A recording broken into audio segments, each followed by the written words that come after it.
This is Alexandria Narado with officially KMUSIC, and we're here with an exclusive interview with Cha Cha Malone. Hello.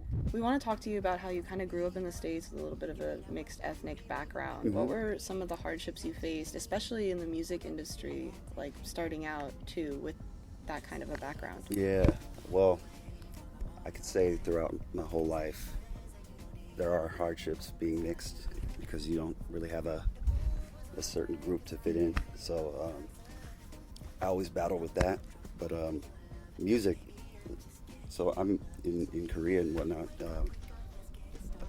collaborating with Korean people. Mm-hmm. It's very diverse. And Jay and I, we come from a b-boy crew, Art of Movement. And we have Latino people, we have Vietnamese. It's very diverse. It's very diverse. So, yeah, that kind of helped me feel welcome, you know what I mean? I don't really associate with a certain group. I'm just open-minded. Mm-hmm. And I guess that translates through our music because our sound isn't really entirely Korean or entirely American. No, your sound is very, very diverse. I feel like when people listen to it, they can find a niche in all of the aspects of it, and they don't have to be like, oh, I only listen to this, so I only have to listen to this person. They have a lot open to them. And that's what we strive for. We just like what we like, you know what I mean? We take from different genres and stuff we grew up with, funk music, pop music, hip-hop, 90s hip-hop, and then 90s R&B. So, yeah.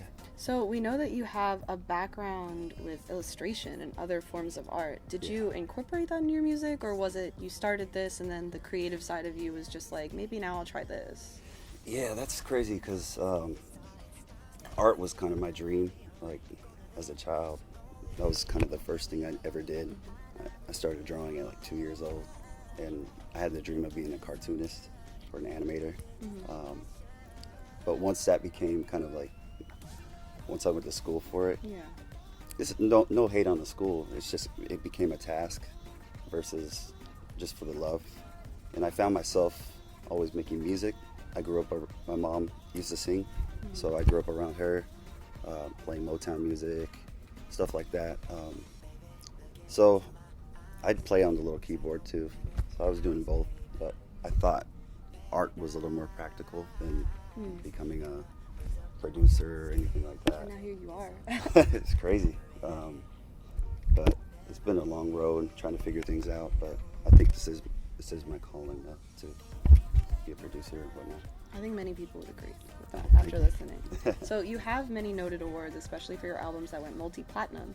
Does it encourage you to continue working in the South Korean industry, or does it motivate you to kind of break your barriers and move out specifically into other countries? Yeah, I definitely want to branch out. Jay just signed to Rock Nation, so we're trying to do stuff on the state side now. Yeah, it motivates me to kind of branch out. We're kind of taking a break from Korea right now.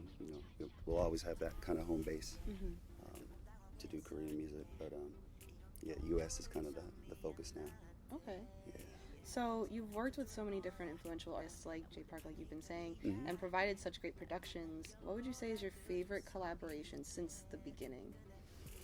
Oh, so man. It doesn't have to be a specific person, but maybe a collaborative piece that you've worked on with multiple people. Well, I'd say ever since Hoodie came into the mix, she really does the song justice, the songs we do.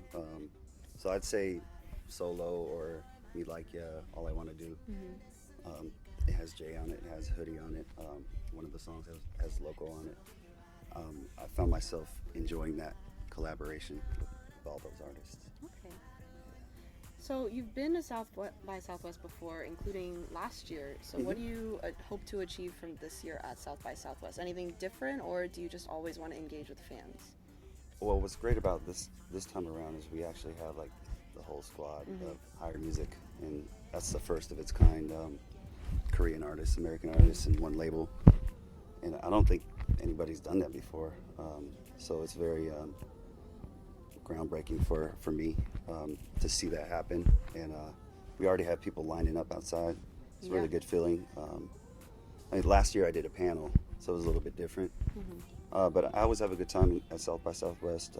But this year should be the big one. You know, hopefully the show turns out well. Hopefully you come back next year and you say the same thing and it gets bigger and bigger. Well, thank you so much for talking to us. Is there anything that you want your American fans specifically to know before you take away from this? I need a cha-cha beat boy.